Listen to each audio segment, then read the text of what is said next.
Welcome to Work Trends RU, presented by the Hildreth Center for Workforce Development at Rutgers, the State University of New Jersey. In this podcast, we speak with experts, policymakers, and thought leaders about issues affecting work, education, training, the economy, and well-being. Each episode of Work Trends RU provides insights into important topics like changes in the job market, economic challenges, and how artificial intelligence is shaping the future of work. Our guests share their thoughts and reflections on how public and private sectors can better address the needs of workers, job seekers, and employers. Join us as we discuss the evolving landscape of work and education on Work Trends RU. Welcome to Work Trends RU at Rutgers University's Hildreth Center for Workforce Development. I'm Carl Van Horn. I'm the director of the Hildreth Center. And today we're fortunate to host Beth Noveck, who is the state's chief AI strategist. Prior to that, she served for several years as the head of the Office of Innovation. Beth, welcome to Work Trends RU. Thanks, Carl. I'm thrilled to be here. For the last 8+ years, you've served the state of New Jersey in these two roles. And for those who might not be familiar with these two important initiatives, let's begin with the Office of Innovation. And tell us what you think are some of the key accomplishments you and your colleagues have made during that period that you led it. So the Office of Innovation was started at the start of the Murphy administration to really help bring tech to the table to achieve the governor's and this administration's core priorities. So I like to think about it as one bullet point of every 5. That is to say, it's not about tech for its own sake, but how we think about using technology, data, and innovation to help achieve other core priorities. So what that means is things like helping to feed 100,000 kids and provide food benefits for them by using tech and data to comb through our databases and find kids who are eligible for food benefits whom we were missing. It's about doing things like helping 65,000 new companies get started in New Jersey using business.nj.gov, again, using technology to help create one-stop shopping where an entrepreneur can go and figure out everything they need to know about how do I start a business in New Jersey, what forms do I need to file, what financing opportunities are available, instead of having to hunt, going to many different agencies, filling out different forms, trying to figure out what the requirements are, bringing all of that into one place to make it faster and easier for people to fulfill their dream of starting a business. Work that we worked on together with the Hildreth Center around simplifying and improving how we deliver unemployment insurance to our residents. So instead of forms that then take almost an hour to fill out, we can bring that down to just a couple of minutes using new tools to make it faster and easier for people to get the benefits for which they, through their tax dollars, have paid. It should be easy to interact with government, not difficult. And really that was the idea of the Office of Innovation, was working with our agency partners, whether it's around business or around unemployment or around food assistance or a range of other issues, working with the subject matter experts in agencies to use tech and data, and now increasingly AI, to help deliver services, to deliver benefits, and to make it simpler for people to interact. So it's really been about a multi-year effort of, I think, simplifying and streamlining how government works to improve residents' lives. And just drilling down a little bit, what were the key elements that enabled you to do this? Personnel, cooperation, leadership, money? What was the secret sauce that made this an important and successful enterprise? I think you've already mentioned all of them.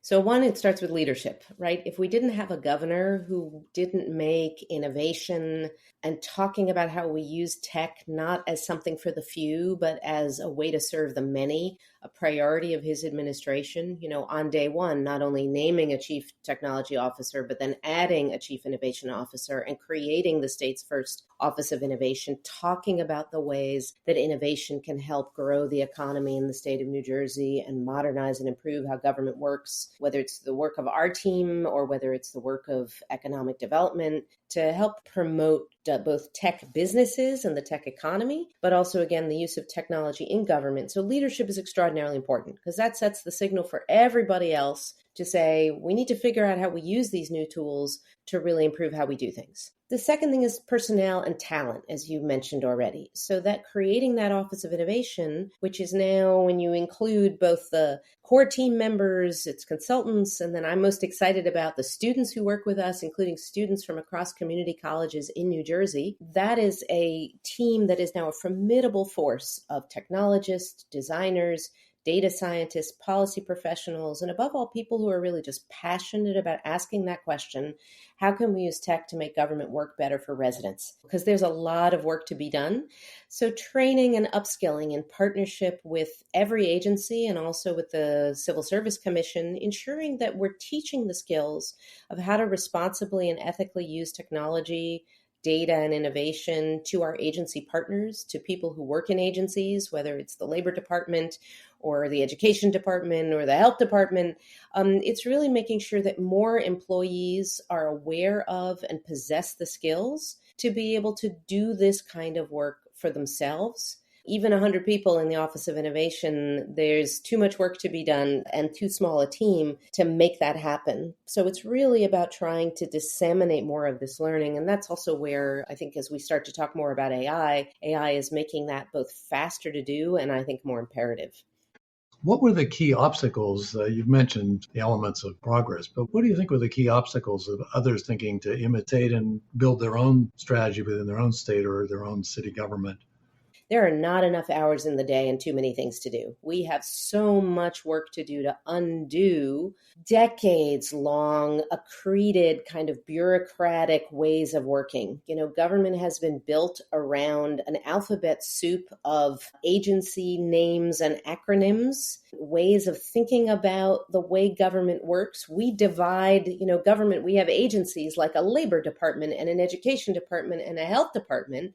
But if what you're trying to do, for example, is figure out what your health benefits are, or figure out what your training opportunities are, or figure out how to start a business, or how to get a license, or pay your taxes, many of the things we do as residents, we don't think about it in terms of some agency name. We don't even know what the agency is that we're supposed to go to. Yeah, maybe I know the DMV is the place I get a license in most places. But beyond that, what if I want to get a license so that I can start a business? Or what if I want to think about, what are my opportunities as a worker to get training? Where do I go? Where do those resources live? It's too many forms, too much alphabet soup to navigate. And so we have a lot of process to undo or to redo or to reimagine. And what a lot of governments have struggled with is how do we do things like we've done in New Jersey when we created business.nj.gov. So that idea of saying, let's not organize it by agency name or some statute or some law. What we do is say, what is everything a business needs to know? Whether you're starting a business or you have an existing business that you want to grow, what is everything that I need to know? And let's put it in one place for people. And I think that's kind of the idea. And there's a lot of work to do to figure out how do we do that around other, what I might call life events. I'm trying to get married. I'm getting a divorce. I'm having a baby. I'm leaving a job. I'm starting a job. We need to really rethink government from the perspective of the citizen and what they need,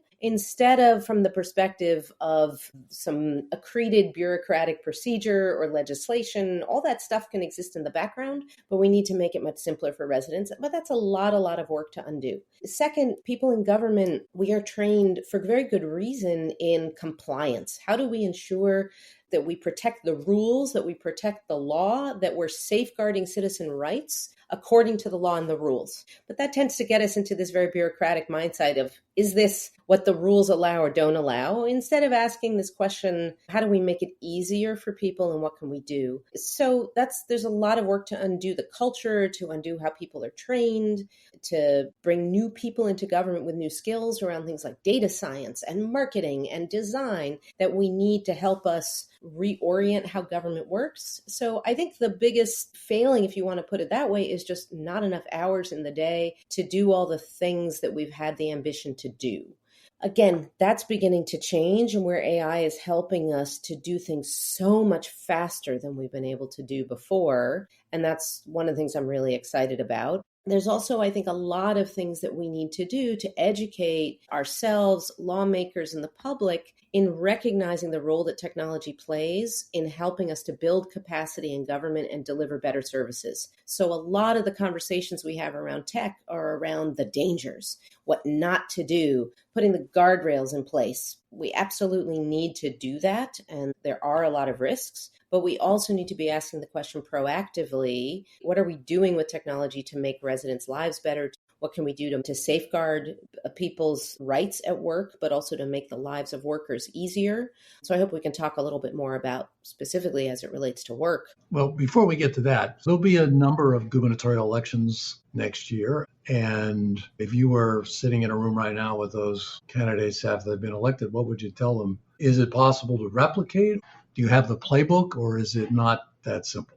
The Office of Innovation published a playbook, and I'm literally just coming from a call where we shared that playbook with representatives of other states, sharing some of the lessons learned. And that's something we've tried to take the time to do, is to share those learnings, to engage in that knowledge exchange, learning also from others, but also sharing what we're learning about how to do these things better. So, for example, one of the things that the Office of Innovation, especially around our AI efforts, have done is to upgrade our call centers across New Jersey to help us handle 10 million calls faster and better. So whether you're calling about unemployment, or you're calling about your anchor tax benefit, or you're calling about starting a business, across a range of call centers and services, we've tried to give better tools to the people answering the phone. We've tried to use the data, in other words, learning from what people are calling about, to put better information on the web so that you don't have to call at all. And when you do call, you're getting your question answered faster and more accurately, dramatically decreasing the time that people are spending waiting on the phone, dramatically decreasing the time people are spending on the phone. That kind of playbook is something we can and are sharing with others. So I would encourage anybody in this space, whether they're at the state, local, or federal level, number one, to focus on that knowledge sharing opportunity, because there's a lot that's been learned in New Jersey and other states about how to do things better that others can learn from. Number two, to invest in workers in the workforce. The only way we're going to get better at doing these things is we invest in the skills of the people doing the work to learn how to do these things better and differently. So that investment in workers is, I think, really paramount. And whether that's public sector or private sector, that investment in worker skilling is extraordinarily important if we're to realize these productivity benefits that can come from technology. And three is to recognize that technology is not a substitute for work or for workers. All of the data and research shows that, in fact, it's workers working with AI that's more productive, not AI or technology substituting for workers. And this is not just an AI story. It's about how we work with all technologies that really make our workforce more productive and enable these kinds of benefits. So I think this is extraordinarily important, and to recognize that the story of technology isn't just a story about business and what we do in the private sector. It's also a story about how we make the public sector work better for individuals, for residents, and for businesses, which in turn helps to promote the economy and the creation of jobs. That last set of points you made, I think, is very important, because mostly, especially government workers, view technology as a threat to their opportunities to continue to do what they like to do or should do. You said that you've converted a lot of people to believe that this actually is not a negative, but actually an adjunct and a way to enhance their work. Well, it can be. Let's be very clear that we should not blame technology. We should not blame AI. We should not blame an inanimate tool for the bad decisions of leaders whose goal it is to transfer wealth from workers to shareholders. So when Amazon lays off large numbers of workers, and as has been leaked, is seeking to automate much of its workforce, that is not the result of AI or automation. We can't just blame AI. What we have to do is to blame the corporate leaders who are making those decisions, who are not investing in their workers, who are not ensuring that there is a transition plan. If you are going to lay off workers, that there's a transition plan for those workers to new jobs in the economy. And what a lot of companies are recognizing, and this is again driven by empirical evidence, is where they have laid off workers instead of retraining them or investing them, they have not seen the productivity gains. In fact, there was very interesting research that came out from MIT that showed that 95% of the AI projects that companies have embarked upon have not worked. It's when you're training workers to use technology, as we've done in New Jersey, that's where the benefits come from. So when you call a call center in New Jersey, you're not getting a chatbot. What you're getting is a human using technology to give you a better answer to your question. That's the thing that works. And that's what also responsible companies are finding is its investment in workers plus the latest technology. That's what results in the productivity gains, not replacing workers. What I was alluding to is, at least my impression is that you've been able to bring along the state workers and convince a large number of them in New Jersey that it is an enhancement of their work, not a threat. Well, that's because we're talking to our workers. We're having conversation. We didn't roll out an AI policy or the use of AI or new technologies. And again, this engagement with the workforce, both private sector and public sector, long predates AI. It's something we did when we ran our Future of Work task force a number of years ago. It's something we did when we came in and launched an innovation plan. We started having conversations with our citizens, with our students, with our workers about what they see the opportunity being, what they're excited about, and what their concerns are. And we started to address those concerns. Again, hearing that people are worried, are you going to fire me? Are you going to replace me with a chatbot? We've needed to make very clear from the top down that that's not the purpose of introducing technology. We've needed to make very clear that we are rolling out free training for people and encouraging them to take it. And that's something from the governor on down, where he has said, I want everybody to learn how to use these tools, not to replace our workers, but to make your jobs more enjoyable, to make your jobs more productive, to help you do the thing you set out to do when you join the public sector, which is to serve residents. People who work for government don't do it for the money. They do it because they want to serve, and they're excited to have tools that can help them do that. So they're excited when, for example, the state's chief forester turns around and uses AI to go out and ask residents how we can improve Batstow State Park. It doesn't replace the forester, doesn't replace people working in parks. What it does is help people do our jobs better and in a way that I think is more meaningful and exciting for people. And that's a lot of what we're seeing around the use of technology is unlocking new innovators in government to do projects we never could have done before. So we've already started talking about AI. You have this other title, Chief AI Strategist. It sounds to me like they bleed into each other. What's the difference? What does the Chief AI Strategist do? They bleed into each other because I'm still very much part of the Office of Innovation, which is led now by Dave Cole, the state's new Chief Innovation Officer, a fabulous team who are doing this work with our agency partners on applying the use of technology to deliver better services. But with AI becoming so important in the economy, the idea was really to create a dedicated role that could focus both externally on how we're growing AI businesses in the state, what we're doing to make it easier for those businesses to come in, or for existing businesses to become AI businesses and adopt use of AI and to hire people. Second is this issue of training and upskilling has become really paramount. So we've gone from training a few workers to now training 15,000 workers in the public sector in New Jersey in particular, making free training resources available also to private sector. We launched an AI training program for our New Jersey municipalities to ensure that our towns and our cities also have opportunity to get that training, and that more people are learning what AI is, how to use it, and I think above all, when not to use it. So what some people call responsible AI use, in other words, not to get too bedazzled by the bright, shiny object of new tools, but instead to ask the sober and practical question, what can I do with these tools in my job to do my job better and in a way especially that serves the public interest and that serves residents? So there's just so much to do around AI. We're also the first state to launch an AI policy. We're now not the only one, but we were the first state. We're on our second version of our AI policy. So there's a lot to do to ask and answer the question, what are the right ways to use AI and not to use AI, to encourage experimentation, and at the same time to ensure that we're safeguarding residents. We also were one of the first states to come out and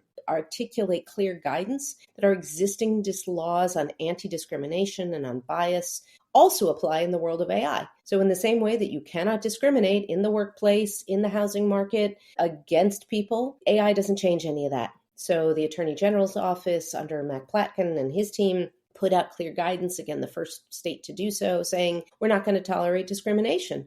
using AI tools just as we didn't do so before. And at the same time, beginning to unlock innovations in using AI to help us to do new things like help process civil rights complaints better and faster so that people, again, are realizing not only government benefits, but also ensuring that the state is protecting their civil rights. Again, helping our lawyers to use AI to be able to do that work faster and better. So it's just a lot to do, whether it's around AI or other forms of technology, both externally in the economy and what I'll call internally, if you will, in helping the state to function better. So we divide and conquer a little bit, but there's a great team in the Office of Innovation that is actually helping to build AI tools, ensuring that on every place that we are providing a service, we're also asking you, how can we do this better? And that we can actually hear what you're saying by using AI to help us summarize and sort through all those comments to ensure that government is more responsive and better at listening to residents.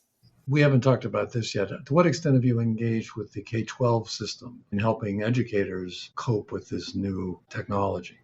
So the Department of Education in New Jersey has been very forward thinking and forward leaning and putting out guidance very early to educators and what I'm most excited about is giving out money, creating a grant program to fund innovations across school districts so that we can begin to unleash and unlock the people on the ground doing the real work. The teachers who are saying, oh, I have an idea for how to use ChatGPT to teach reading better or to teach math better. Also something through our training programs, we have been sharing national learnings across the country in exactly that. So not just in New Jersey, but how innovators in other places are starting to use new tools in responsible ways to improve educational outcomes for kids. I think we're early on this journey. I think that's going to accelerate in the coming months. But it's definitely been something that from day one, we were thinking about what are we doing for our children? What are we doing for kids? And how are we ensuring that the AI that we're using in schools and giving to people is really about serving the needs of kids, not serving the needs of AI companies. But it's something we're going to have to do carefully as we roll out technology in school. You know, there's a national conversation now about rolling back social media, rolling back the use of phones, and having less tech in schools. So I think above all, we need a conversation with families, with educators, with caregivers around what's the appropriate use of technology at what point with our kids that's in their best interest. Closing comments. What would you say to a person listening to this? What your advice would be to another state or to a person as they're encountering AI? How should a citizen of the state think about it? So let me say, first of all, that the best way to think about it is to try it for yourself. It's really important to understand what these tools are and they aren't. There's an awful lot of hype and headlines about the robot apocalypse and how AI will kill all jobs and destroy us all. I think that is overblown hyperbole. Obviously, we have to be careful. Obviously, there's a lot of uses of these technologies, for example, in the theater of war, to operate drones and to do things for that do involve killing people.